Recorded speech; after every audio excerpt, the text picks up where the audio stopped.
Well, folks, for just tuning in, we apologize for the technical difficulties. Had a little bit of issues with our microphones and mixer, but now it is all good. It is 0-0 in the top of the first here. Runner on first after a 7-pitch walk of Connor Guy from the Winchester Royals.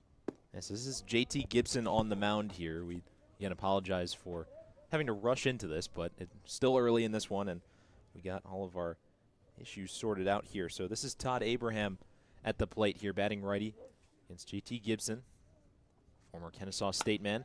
That ball is grounded straight up the middle and through for a base hit. The Royals have 2 runners on, and moving over to third with good base running is Connor Guy. Winchester's going to have runners on the corners here with 1 out as we're just getting started. Now batting the first baseman, Parker. It looked to me like Jackson Soroy didn't have the best read on where that ball was going to bounce. He kind of hesitated to attack it, and it really ended up just rolling a little bit to the left of the second base bag, and what could have been maybe a double play attempt for the Sox ended up goes into center field for a single, and now runners on the corners threatening here are the Royals. So here's Parker Fry. Will step into the plate. Better matchup here for Gibson, lefty-lefty. Fry on the season hitting .250 with a home run and 16 RBIs. Also 17 walks as well. Here's the first pitch from Gibson. Misses upstairs. JT Gibson making his 6th appearance of the season, 6th start as well. Comes into this game with a .265 ERA across 17 innings of work. Not a guy who's going to blow you away with velocity, but his slider has a lot of movement to it, and he's shown a real poise that not a lot of other Tom Sox pitchers have shown this season. But he's been part of an excellent rotation.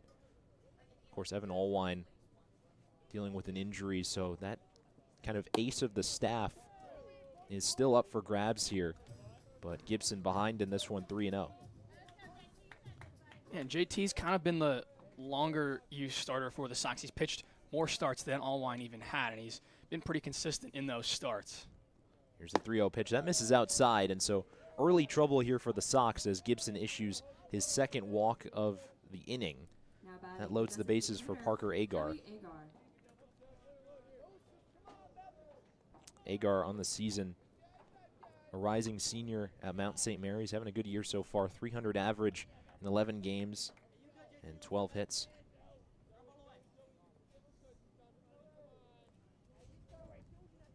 Sox trying to avoid some early damage here. First pitch from JT. Misses outside. That's a 5th straight ball. Agar, typically a catcher doing the DHing duties today. He'll give way to the newest player on the Royals roster, Mark Hirsch. He'll be doing the catching today. Casey Hayden is the home plate umpire this afternoon. He's calling balls and strikes. Gibson just trying to find the zone, which he does here to even the count at 1 apiece. We can go through the Sox defense, starting with the infield. Elijah Gilliam's over at first base. Hudson Luderman and Jackson Soroy make up the middle infield, and then Patrick Neas over at the hot corner. Walker Buchanan, Perry Hargett, and Kyle Langley man the outfield from left to right. There's a pitch from JT, swung on and missed by Fry, and it's 1-2. Well, it's a good bounce back from Gibson after throwing multiple straight balls. Now he has a chance to get a punch out here, at least record an out, and really try to avoid any damage this inning. Gibson comes set, out of the stretch, deals on a 1-2. Just outside.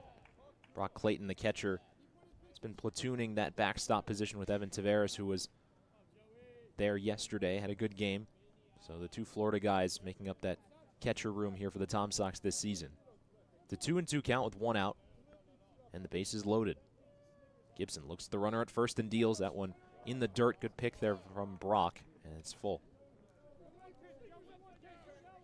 Now a big-time pitch here, 3-2. You don't want to walk in a free run, but you also don't want to get beat too badly because it could end up in multiple runs crossing the plate. So it'll be interesting to see how Gibson and co try to attack this pitch. You got the shortstop, A.J. Labruciano, on deck. You want to get the lefty here while you have the matchup advantage. Full count, bases loaded. Here's the pitch from Gibson. Did he go? No, he did not, says the second base umpire, and the Royals strike first early in this one. Gibson, that is his 3rd walk of the inning, and it's 1-0 Winchester.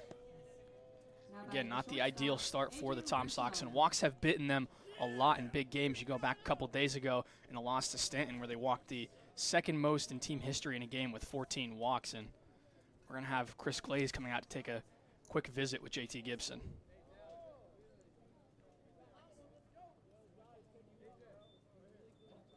This is a Tom Sox team that, as we mentioned, even the guy delivering the balls right up there, Hunter Hyatt, absolutely shoved yesterday. 8 strikeouts, only 1 hit given up, and 0 earned runs. I mean, he did walk 3, but that was in just over 3 innings of work. And so Gibson already with 3 free passes here. This is pretty uncharacteristic for him. Walks, I think if you had to characterize a main issue of the Tom Sox pitching staff, it would be the free passes. But this early in the game is something we haven't seen in a while. This already ties a season high for Gibson on walks. He had recorded 3 walks multiple times back on June 25th, back on June 30th, and now today, but he's never really gone only an inning and allowed 3 walks. This is kind of new territory for him, and he hasn't struggled this much, especially in the early stages of a ball game. So here's A.J. Labruciano,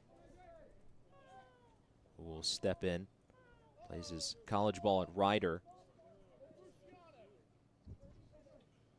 Big chance here for Winchester, but Gibson's able to find the zone, out ahead of the count here 0-1.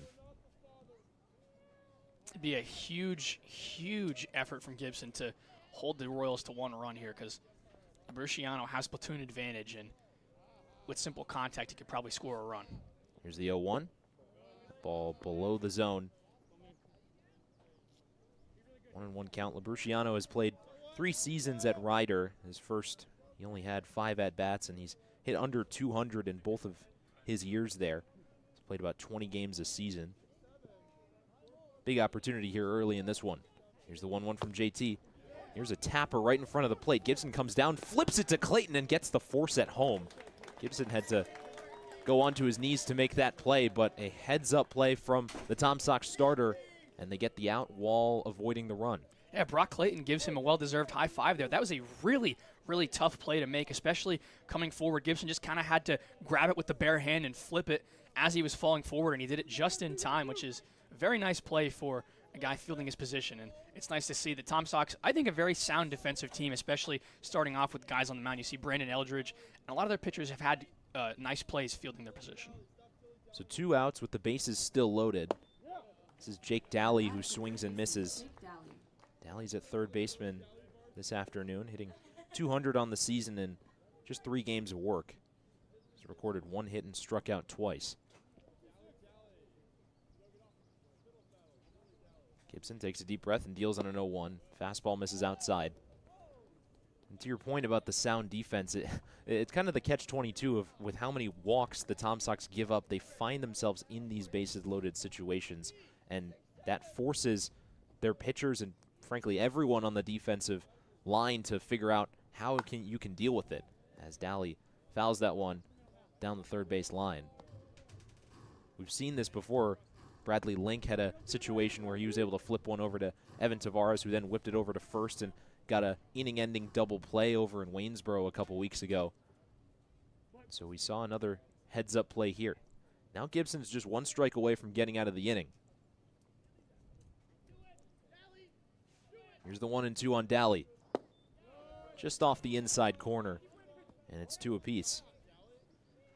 Daly, a rising junior, plays his college ball at Binghamton.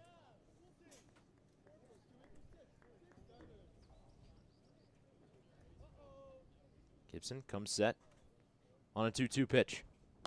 Daly pops that one over our heads. We'll do it again on a 2-all.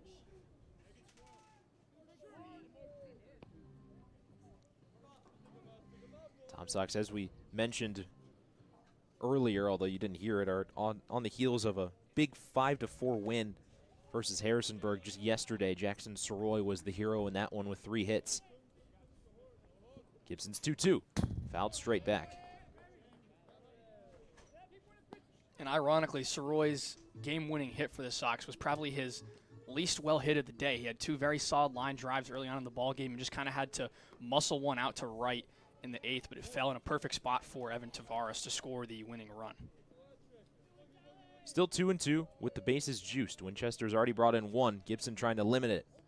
Swing and a miss. He was able to get a sword from Dally, and nice work from JT Gibson. After he walked three, he strands three, and we've made it through half an inning here. Tom Sox coming up to bat on the other side of the break.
Bottom half of the inning getting started here on the heels of good work from the Tom Sox starter, JT Gibson. Now the Tom Sox will try to take the lead back, and it starts at the top of the order with Perry Hargett. Perry Hargett's been solid. Let's take a look at the pitcher for the Royals this season. Owen Powell will be on the bump, making his 5th start of the year. He's a 1-1 record. He's pitched 21 innings for the Royals with a 2.53 ERA, struck out 20 batters, only walked 6 with opponents batting .231 against him. The 6'2", 180-pound sophomore from Francis Marion College in Charlottesville, South Carolina. As a guy who has played really well in his last 3 starts, hasn't given up an earned run. He's given up just a run in his start on the 17th at Stanton. This is the first time he's seeing the Tom Sox this year. And he'll get greeted by Perry Hargett. He's been the leadoff man for the Sox as of late, hitting .237 on the season. That doesn't tell the full story. He's got that on-base percentage over 400. Here's the first pitch from Powell. It's a fastball just off the plate for ball 1. Hargett, a UNC product, a North Carolina native. He's out in center field this afternoon. I think this is what Randy Tomlin really likes about Hargett and his UNC teammate Lee Sowers, just the ability to extend at-bats as the 1-0 is popped foul. You know, those two, they haven't hit for the highest average, but their at-bats are always productive, always wasting a lot of pitches and making the pitcher really think about it. I think that's due to the level of competition they've faced. I mean, obviously, playing at a school like UNC, you're going to face your own teammates who are some of the best players in the country, but so is the ACC as a whole. Off-speed misses inside to make it 2-1. And that's been a theme, and you can see it with a lot of these players. Of course, with being in the backyard of UVA, there's all this ACC competition. We'll see that with the guy up next in Jackson Soroy. Hudson Luderman, another ACC guy. As a 2-1, Hargett lines it into left field for a leadoff single. So just as I mentioned, that batting average, Hargett able to get on base with a knock, and the Tom Sox have their first hit of the game. Yeah, nice job of hitting there. Caught the breaking pitch a little bit out in front. Wasn't able to really elevate it too much, but hit it hard enough and found the right spot to put it into the outfield. And we'll see him get to work on the base paths. 8 for 9 on stolen bases this year, so we'll see Coach Randy Tomlin wants him to try and swipe second. So that brings up Jackson Soroy, the hero of yesterday's game. 3 singles, including that game-winning RBI in the 8th inning.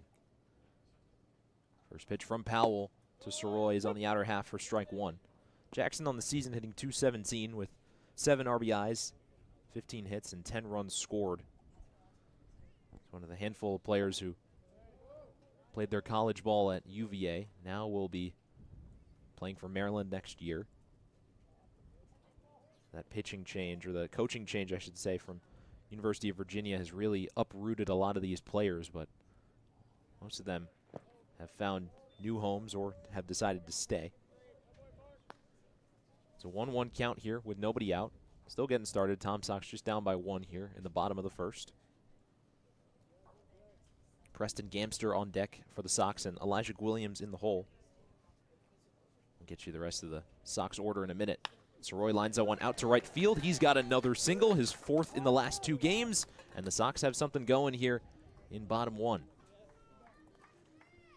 Well, I asked Jackson Soroy what he changed in his approach to have the success he had from the struggles to start off the season, and he said he didn't change much, said he was seeing the ball better, and I think it's very evident to say he's seeing the ball much better. And you watch the contact, you see these line drives that are just seeing eye line drives. They find the grass out in the outfield, and they've been really solid at-bats from Soroy from the past 2 days. So now Preston Gamster with an opportunity to tie or potentially take the lead. Gamster shows bunt, he lays one down, but that will go foul. Gamster has been one of the Tom Sox best hitters, especially recently. On the season, he's hitting .288 with 2 home runs, 17 RBIs, 17 hits, and 17 runs scored. And a guy who really brings the experience. He's a rising senior, has played at 2 different schools, including TCU, where he's currently at. Another guy who brings those professional at-bats. Hargett on second, Soroy on first. Here's the second pitch to Gamster. Line drive, base hit. Hargett is going to be held, and so the Tom Sox see the bases loaded situation and will match it. And now they're juiced here for Elijah Williams. Well, this is a big spot for Williams. He was in a very similar position yesterday with runners on first and second, and Randy Tomlin gave him the bunt sign. And he said in the batting cage yesterday that he had never bunted in a live game before. So I don't think there'll be a bunt signal here right now. I think he'll get the ability to swing away. And, again, we could see some fireworks at CHO Airport Field. In Owen Powell's last appearance versus the Lumberjacks, he went 5 innings and only allowed 2 hits. He's already allowed 3 here in the early goings. Williams with the bases loaded and nobody out. Here's the first pitch from Powell. Williams swinging away, taps it behind himself foul with Patrick Nias on deck. Now would be a good time to get the rest of the order. It's Williams up now, followed by Patrick Nias, Hudson Luderman, Brock Clayton, Walker Buchanan, and Kyle Langley in the 9-hole. Lee Sowers notably with the day off today. It's 0-1 count here on Williams. Powell looks back at Soroy at second. Williams hits a line drive down the right field line. That's going to at least score 1. Here comes Hargett being waved around as Soroy, taking